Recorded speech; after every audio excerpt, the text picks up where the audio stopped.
We'll take a look first at intentional infliction of emotional distress. Okay, so I'm just using this from the Cornell Law School website.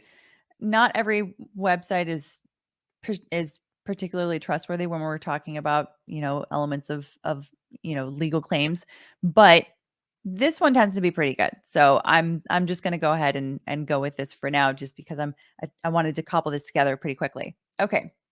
Intentional infliction of emotional distress. So it occurs when one acts abominably or outrageously with the intent to cause another to suffer severe emotional distress, such as issuing the threat of future harm.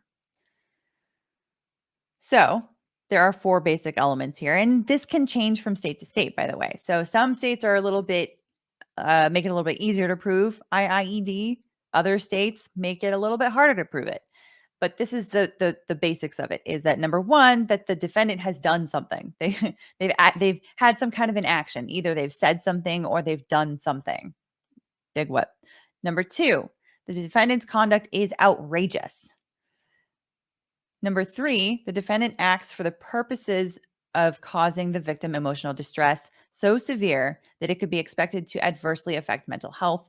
And 4, or D here, the defendant's conduct causes such distress. Now, when we are talking about outrageous, we are talking about something that is objectively outrageous, like something that is so outrageous that it would shock the common conscience, right? So something like, okay,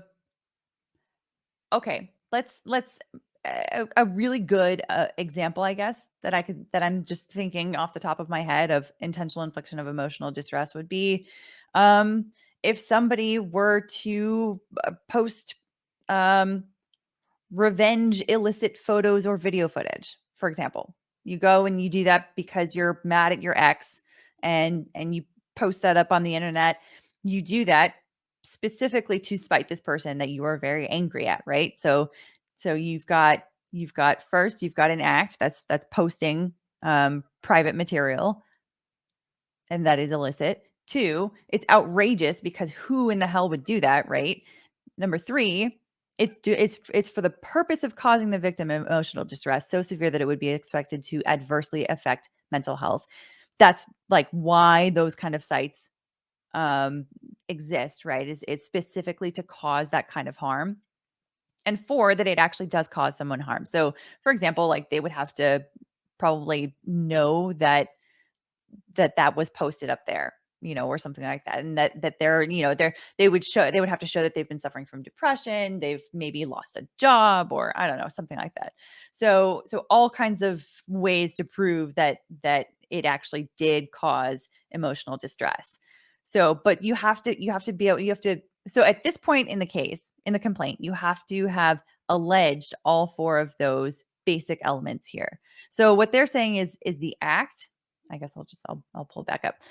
What they're saying is the act here is the it's not really an act, it's more of an omission, right? That they didn't provide information. That's what they are saying is the act. Number 2, they said that the conduct is outrageous. I don't know that that's really the case, but they are at least alleging it. They are alleging that by not providing information to the public about either where Gabby Petito was or where her remains were, that is objectively outrageous. I don't, in terms of like the success of the lawsuit, I'm not convinced. I'm not convinced. I don't think that is something that is outrageous enough, because I think that is something that, any lawyer, generally speaking, gives the recommendation that if there is some kind of potential criminal liability, and people are asking you to make statements, and you're a person of interest, generally speaking, don't talk to them. Unless you are required, unless there is a you have been somehow compelled to do so. So I personally don't think that it's outrageous. However, they have alleged it. So as far as the complaint is concerned, I think that, probably so far the first 2 boxes are checked. even though I don't know how they're going to actually prove it.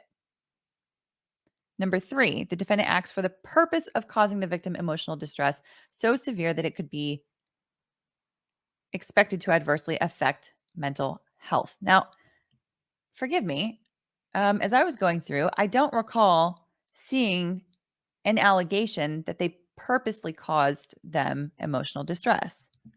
Let me see here.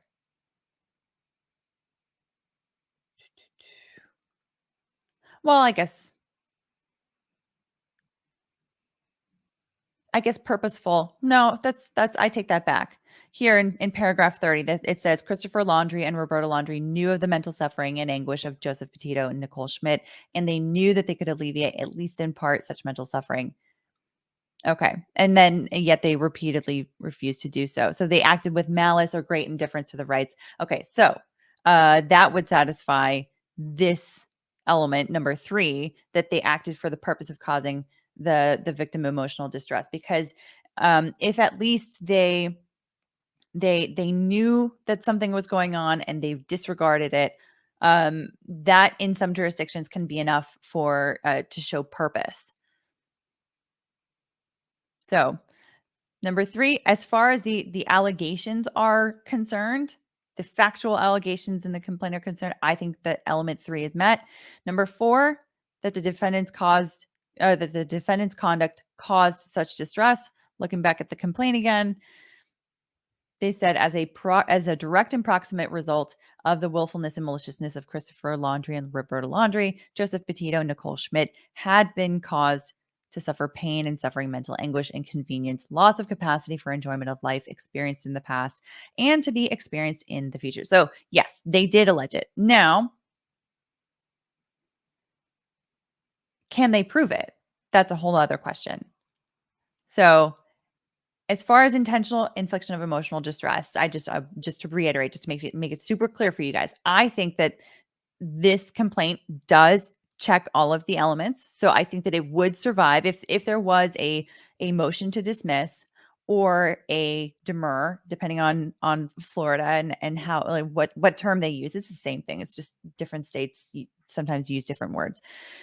But as overcoming that and getting into the discovery phase, I think that this would survive it. I think this would be a lawsuit at this point that would survive a motion to dismiss and would go into the discovery phase where they are exchanging they're exchanging evidence, exchanging information. So, now the other possible claim that I can see here is negligent infliction of emotional distress. But before I really get into it, I caution you guys, because intentional infliction of emotional distress is one thing. That is difficult enough to prove. Negligent infliction of emotional distress is even more difficult to prove. It is exceedingly rare, to be honest. And in order to show that someone is liable for negligent infliction of emotional distress, I'll pull this back up. They have to show that the causation of severe emotional distress was through some kind of negligent action. Plaintiff suing for NIED, negligent infliction of emotional distress, must have experienced contact as a result of defendant's negligence, or at least been in the zone of danger. So what the heck does that mean, right? That is something very particular. Now, when this is alleged, usually this is going to be for a situation where, let's say there was some kind of a massive car accident, for example. Somebody was driving drunk, and as a result of that, there was an accident, and two people, let's say two family members, were in the car. One of them passed away. The other one watched the other one pass away. You have somebody that was either experienced contact as a result of somebody's negligence.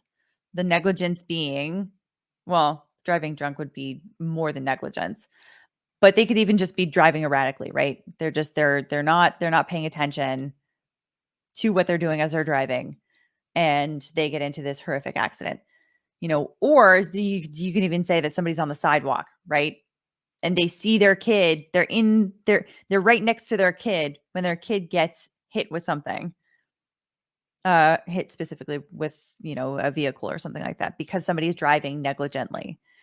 Someone who is in that zone of danger, who witnesses something happening, they could allege negligent infliction of emotional distress. Now, to me, that doesn't really seem like that fits in this situation because you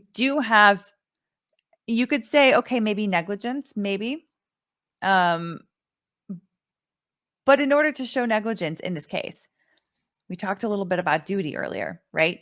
In order to show negligence, you have to show that the defendant had a duty to do something or to not do something.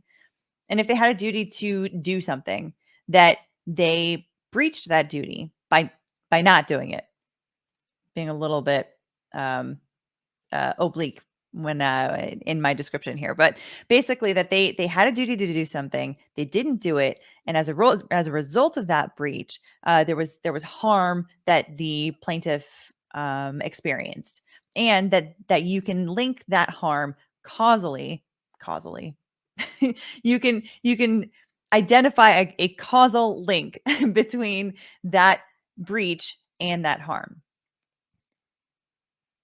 So in this case, they did talk about how the the laundry parents did something by not reporting. They omitted information from the public, and by doing so, that the Petito family has been suffering great emotional harm, and that they did allege the causation. But they don't allege here that there was any kind of a duty by the Laundrie family to actually provide that information. They don't allege that. All they say is that they could have and they didn't. They could have, and they knew that if they did, they would have alleviated pain, but they didn't. So in this particular case, I think that when we're talking about negligent infliction of emotional distress, I don't think that there's a case here. And I don't think that it would even survive a motion to dismiss.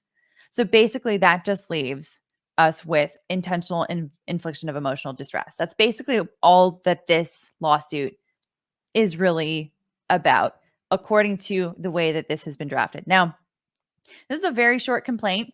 And normally, what I am used to seeing is something that has, a lot of subsections, and you've got a factual section, and then you've got different specific claims, et cetera, et cetera. But this is all just sort of like one long narrative of paragraphs. But it doesn't need to be broken down in that way in order for it to be a complaint that would survive. And I think that this one does actually survive for purposes of a motion to dismiss, but specifically only for intentional infliction of emotional distress.